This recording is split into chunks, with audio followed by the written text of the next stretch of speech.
What's going on, everybody? The first day of the Worlds is over. We had 3 rounds of practice. We had a little bit of rain, and then everything started about an hour late, but we finished at 7 o'clock. We got Max here. He hasn't suffered from heat stroke yet. Almost did, but he hasn't suffered yet.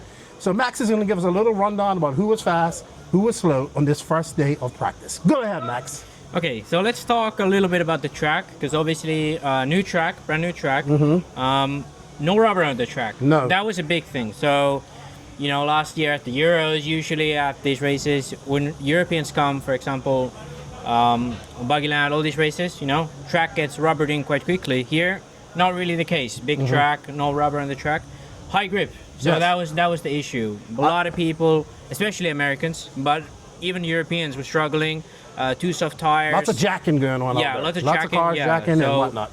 So people were struggling with some. I talked with Lutz. He said he would have liked more stiffer tires, but he didn't have any. He was running long wave mediums. Fei Long 2 runs with his Aqua 2s, all the way slick. So, Really? yeah. So that was a really big one. A lot of people thinking what tire to run. People ended up going really hard tire. Tomorrow it could be clays. So that's kind of the story here on the track. Tire game is big. Yeah. A lot of people say the car feels fine, doing a small adjustment, but tires is what they're working on. Yeah, when I was watching guys earlier, the cars are doing all the jacking, that front jacking up and stuff. Yeah. It kind of reminds me, I'm not sure what they actually treat this track with, but I assume it's some glue. And whenever you Yeah. have that fresh glue layer on there, it's always really high traction. And what it needs is the oil from the oil and the tire, the oil from the mufflers and the tires to get under. You can see Yeah. some spots out there are starting to get a little bit darker. Yeah. And there's kind of, when I was here in 2022, those got dark fast too. But on the other parts of the track, you can see it's still, it's getting there. And also what I've seen is the track breaking apart in some sections. Yeah. Like this, if you can just see this jump coming up end off of the straightaway. End of the straightaway, and right there by the pits. It's got a big divot in there, and you just saw cars going up high. It wasn't Yeah. really messing them up. I'm sure they'll patch that tonight. And if they did it like they did it in 2022, they'll put a copious amount of treatment on there, and it will kind of go all over Yeah. the track. Like, not go all over the track. But yeah, the atmosphere has also been awesome. We kind of just, when we wasn't doing any filming, we was walking around talking to people. Max is obviously out around talking, getting all the nitty gritty. So why don't you tell us a little bit more stuff about that? A little bit more. Yeah, I went around the pitch talking mostly to Americans, but obviously all sort of people. And the Americans seem to be really kind of looking for something. They don't really know it. Most of the guys, even though they were in 2022, they're still, it's 2 years. What are they 2 years looking after. for exactly, Max? Well, that was the thing. They don't Right. know what they're Okay. looking for. So the issue is a lot of these guys, it's so unknown territory to them. They're looking for stuff that they don't even know what they want. So that's kind of probably What what about they're the doing Europeans? today. What are the Europeans? What are they saying? For Europeans, it was mostly about tires. So they're kind of waiting in to get into the clays. So a lot of these guys, they're struggling with the hard tire. They don't really know when the grip is this high. Actually, talking about the glue stuff, I talked with Figueiredo. He kind of said this is what Barcelos is like when the glue is freshly put in. So that's kind of what they're struggling with. They kind of don't want to change the car too much because they know the clays are going to come in tomorrow, maybe Tuesday. And then it's going to be a whole different game again. It's going to go, the grip's going to come up today, then it's going to go down tomorrow, and then we're going to see what's going to happen. Yeah. Once they get more cars that are more oil and all that stuff. But let's have a look at who was fast today. Yeah, exactly. So we got the usual suspect, Joan Carlos Canas. Yep. I don't think anyone's surprised about that. Yeah, He was dominant today. Absolutely. Fastest in every single round, fastest lap in every single round, I think. And dude, yeah. I just want to say something. I was listening to his Reds come up there straight away, and I ain't heard no other engine sound like that. Yeah, I think that it's screaming. I'm Yeah. like, he's gonna blow a rod, but it's so fast. Yeah. It's flying. His car looks great. He's just went over to the new Fly Sky radio as well, so he hasn't missed a beat there. Yeah. And he's got his new blonde platinum hair. Yeah. So. You know, his styling and profiling. But yes, JC3 was definitely the most impressive. Oh, definitely the man to beat. And I think for Mayfield, I think sort of a lucky thing for him is that he can see what tires Canas runs. If Canas is fast, he can run the same tires. And that's kind of what I was hearing over there in the J Concepts pits. It was kind of like, what was Canas running? And then everybody followed. So. All right. Who else do we have here? So we have then the one who's going back to back, Ongaro, right there in second, with Bruno Coelho in third.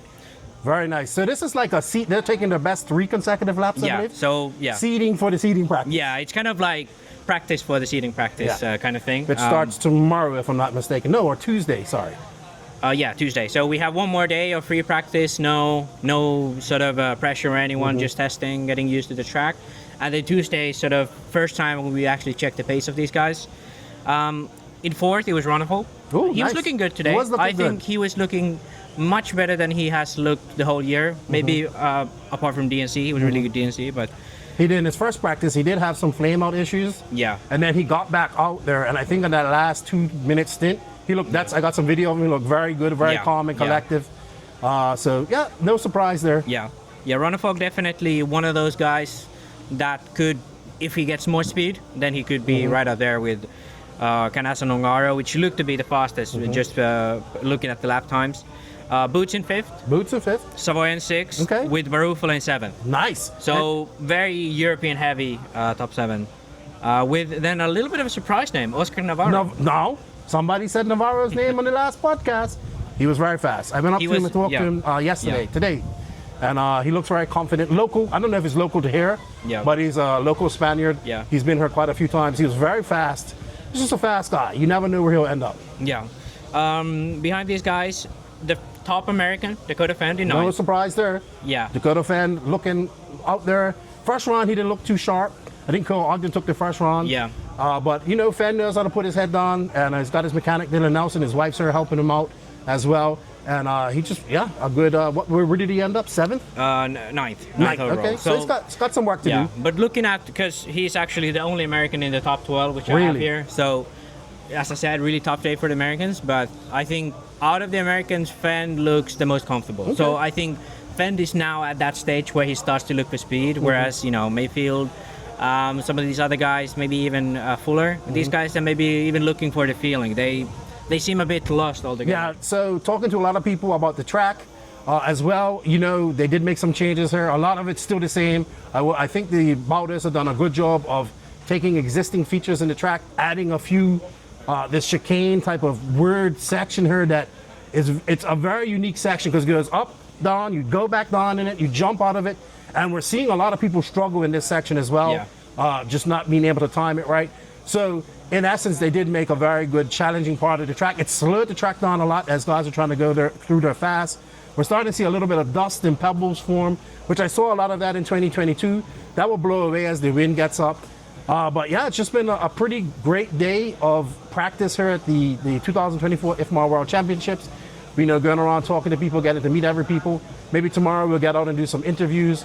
RC Racing TV is coming here. They'll set up Tuesday, so they'll start doing seating practice. We'll be doing some stuff with them, commentating and stuff. Max, anything else you want to add before we sign out of here today? Not really. I think the sort of word of the day is everyone is struggling. Okay. No one, maybe apart from Canas. Everybody but Canas is struggling. I don't think anyone really feels comfortable truly. And everyone's saying like they are still not on par with the track. Okay. They complain about the back jump. It's really difficult to time it right. The chicane section this in jump the out front. here? Yeah, the I one on the back there. Lots of people having issues out there Yeah. in the back section. So but it's so far away from you, right? Yeah, and So- also the lift of the jump is not really high, so you have no lift, but then the landing is quite steep, so it's really hard to time it right. And also the center chicane, as you said, it's really hard to time. You go up and down, you go really high speed, the grip is a bit iffy. All of those things playing their part. So all in all, though, track's really good, really good. It's really good. The Baldo family has done another great job here, putting on the 2024 World Championships. It's good to see all of my American friends here. I was talking to Josh Hollyfield, Ryan Daze, and David Olsen. Their first Worlds they've ever come into Europe, so it's good to talk to him. I love to see stuff like that. And just going around and, catching up with people we haven't seen for a long time. That's all part of the RC scene. So that's truly awesome. We got to see some good racing. I got some more laps of drivers. Max has been busy putting up reels. Keep following our NNRC content. We greatly appreciate it if you guys support it, share it, and help us out, help this stuff go wild. And every time you share it helps RC grow. Great atmosphere here. People are having fun. But as the week goes on, that's when people start getting a little bit more serious. And that's what we love here at the NNRC, the racing and everything that's going to follow it. So I think we're going to call it a night for tonight. We're going to go home, do some editing and all that stuff. We'll see you guys tomorrow. They start at 9 Spanish time. I think that is, we're 6 hours ahead of EST. So a lot of you guys will be sleeping in the USA. If you live in Australia and those areas, you'll be fine. But we want to thank everybody for joining us. Without you guys out there, we couldn't be here. So a big shout out to the NNRC squad. And I want to say a big shout out to all of our sponsors that made it possible to come here. They are Latara Racing, High Tech RC, Donington RC, Model X, Ultimate Racing. Big shout out to Roger. Shout out to Calvin and everybody out there, Fly Sky, Techno RC, Elite RC Productions, Call RC, and Truth Motorsport. Shout out to my boy Tony. Check out his RC podcast on YouTube. So I say, with that said, Nitro's a glory. We ain't worried about e-buggy here at this race. And we're having fun. Max, good job today. You'll see, well, I'll see you at the house. We got editing to do. We'll see you all later. Max and Lefty, we're out. See you later.